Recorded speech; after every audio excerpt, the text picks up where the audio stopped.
विरुद्ध न्यायालय जाने में पहले तो यह प्रक्रिया विचित्र थी कि बिल के समय ही कुछ लोग न्यायालय पहुंच गए जो संवैधानिक दृष्टि से नहीं जा सकते, और कोई संबंधित व्यक्ति या संबंधित संस्था जाती है, परंतु यहां समाचार पत्रों में आ रहा है कि अमुक राजनीतिक दल के लोग जा रहे हैं और दूसरे राजनीतिक दल के लोग जा रहे हैं। इससे दो बातें स्पष्ट होती हैं। पहली बात यह कि माननीय उच्चतम न्यायालय की न्यायिक प्रक्रिया में राजनीतिक दृष्टि से किसी भी चीज को रखना न्यायालय की गरिमा के अनुरूप नहीं है।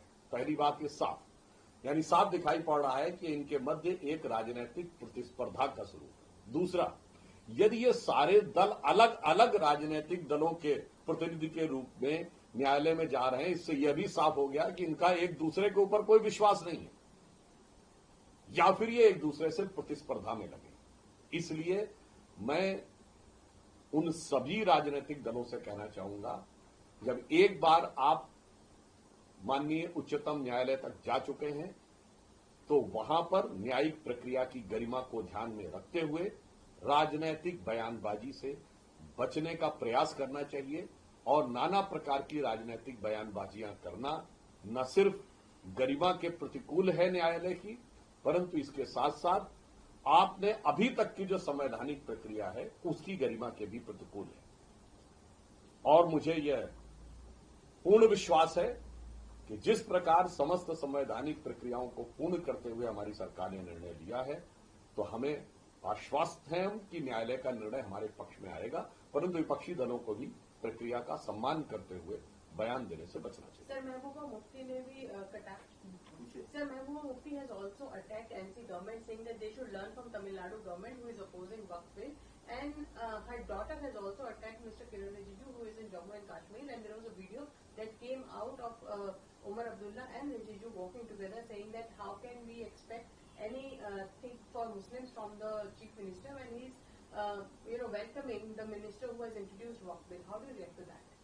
Again, I would like to re-emphasize, once the Waqf law has been passed after due process which is constitutionally established, but those state governments which are opposing, whether it is Tamil Nadu government or the Jammu Kashmir government, it clearly shows that they are having utter contempt for constitution, because as per constitution no state government can oppose any law passed by the Parliament of India.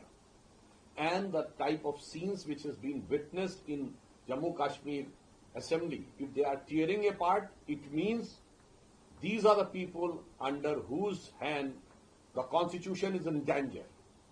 Because if a state assembly is trying to tear apart the law passed by the union government and the Parliament of India, I think this is utter disrespect to the constitution. And moreover, when these people have approached the Honorable Supreme Court, they are not having even patience or respect for Supreme Court to give their verdict. And still they are doing these type of statements and reaction. This shows कि ये संविधान को जेब में ही रखते हैं। ये संविधान को जेब में निकाल के जो दिखाते हैं, इसका अर्थ हो गया संविधान इनकी जेब में चाहिए इनको, means they want to interpret and use constitution as per their convenience, not as by the procedure and law established.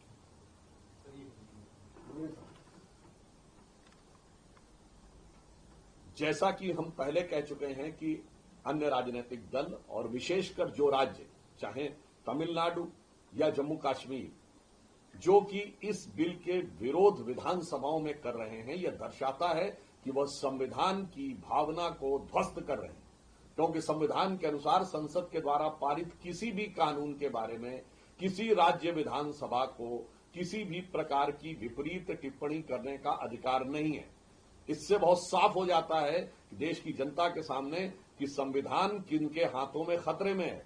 और जम्मू कश्मीर विधानसभा में जिस प्रकार से बिल फाड़ा गया है, मैं कह सकता हूं कि यह संविधान की मूल भावना को तार तार करने जैसा है।